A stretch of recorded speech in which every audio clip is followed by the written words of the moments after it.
All right, we're live. Very good. Hello, everyone, and welcome to another Follett House Friday. My name is Jeremy, and I'm the Museum Services Manager for the Sandusky Library and Follett House Museum. And since we are in December, this month we're going to try and keep everything related to the holidays, Christmas, New Year's, things like that. And one of the things I'm most excited for when we get to the holiday season is baking. So I pulled a few things from our collection that are related to baking and, cookies, pies, things like that. And so I pulled a couple things out of our collection to kind of go in with that. And for me, holiday baking, the first thing that comes to mind is cookies. I've always been a big fan of cookies.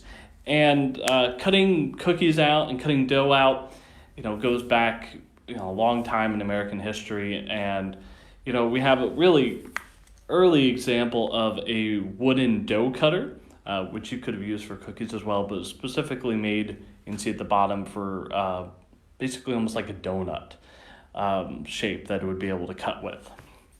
And then as time went on and you had more mass production and things changed, you would actually start getting cookie cutters. Now you could cut them by hand, or you could go out and buy pre-made cookie cutters just like we have today. So I grabbed 3 examples of those. And let's start with the most fitting one, which is the one, and it's kind of hard to tell, but this is supposed to be Santa Claus. There's his head, his pack, you kind of can see what it's supposed to look like there. So this is supposed to be a Santa Claus cookie cutter. We also have a chicken cookie cutter, which I think is kind of interesting. And we also have someone, it's like a caroler. As you can see, it's supposed to be, I guess it could be a man or a woman, and they're holding something in their hands, probably like a songbook, so someone would be caroling. And as industrialization and mass production started picking up in the late 1800s, early 1900s, they were able to mass produce these cookie cutters like this and be able to sell them to the population. As the mid-1800s, late 1800s went on and the Industrial Revolution really kicked in, they were able to mass produce lots and lots of different kitchen utensils for baking and cooking and things like that, which are really helpful and really handy. So I have a couple of 2 other things that are kind of holiday-ish that caught my eye. That was kind of interesting. So one of the other things that a lot of people bake around the holidays, Thanksgiving included, which we just had, are pies. And one of the things that we have is a pie crust cutter. So it is a wheel, so I can, this way, there we go. You can see it does, this has a piece of wire because we had it hanging on display. But it would actually roll, and that would allow you to cut a decorative crust around the top of your pie crust. And it would look very, very pretty, and it's a lot easier than trying to do it by hand. The other thing that we had gotten that's kind of holiday-ish, one of the big holiday flavors is nutmeg. And even in the 1800s, they had nutmeg. And nutmeg, of course, is a nut that you can't really just crack open and use. You have to grate or chop down and get it really fine.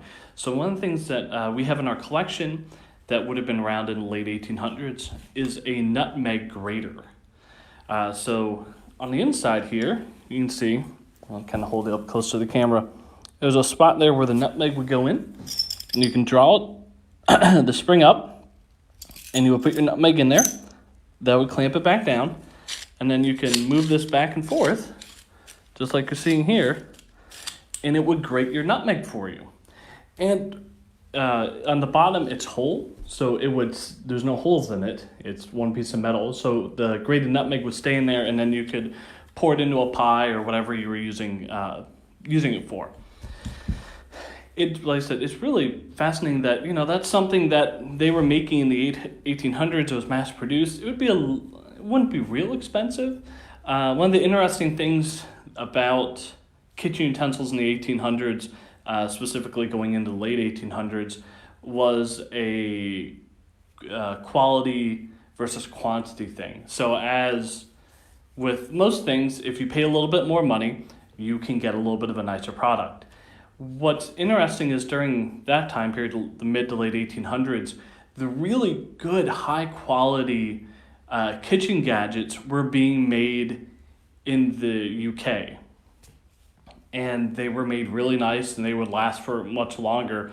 But because they were being made, well, specific for US customers overseas, but because they were made much nicer and a higher quality, and they weren't as they couldn't quite mass produce them as fast because they were better quality, they cost more.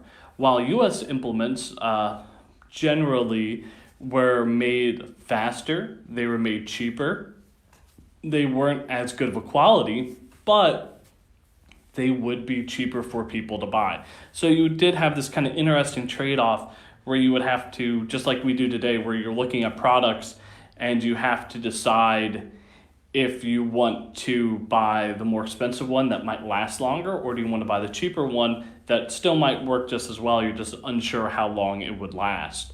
One of the big differences though is today, well, right now it's a lot harder actually to go out and buy things, so they might have actually been buying things out of advertisements from the newspapers or from different periodicals they were reading, and not actually able to see the actual item, kind of like Amazon. The only difference is with Amazon, at least we have people's reviews. Now, how much you can trust them is your own personal opinion, but you at least have reviews. If you're just reading an ad for something in the newspaper or periodical or word of mouth or a magazine or something like that, you have no idea how good that's actually going to be.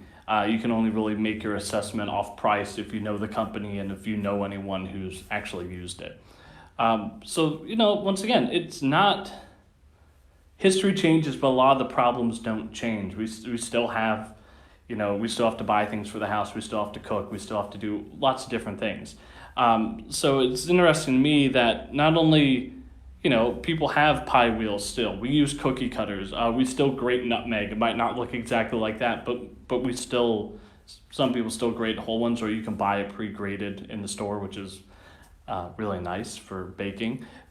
But things don't change that much over history. And to me, that's always what studying history has shown is, yes, there's changes in technology. Yes, politics change, things like that. But human needs stay similar over time. And we're still going to use a lot of the same things for, hundreds of years. We're talking about the 1800s or, 200 years ago. You're really kind of coming up in the 200 years since the Victorian era, and it really does kind of help you to connect to that history and to really kind of get try to understand what your ancestors went through. So I thank you all for joining me for another Follett House Friday. If you guys have any questions, please comment on the video, and I'm more than happy to answer them as we go on. And I hope you have a great day.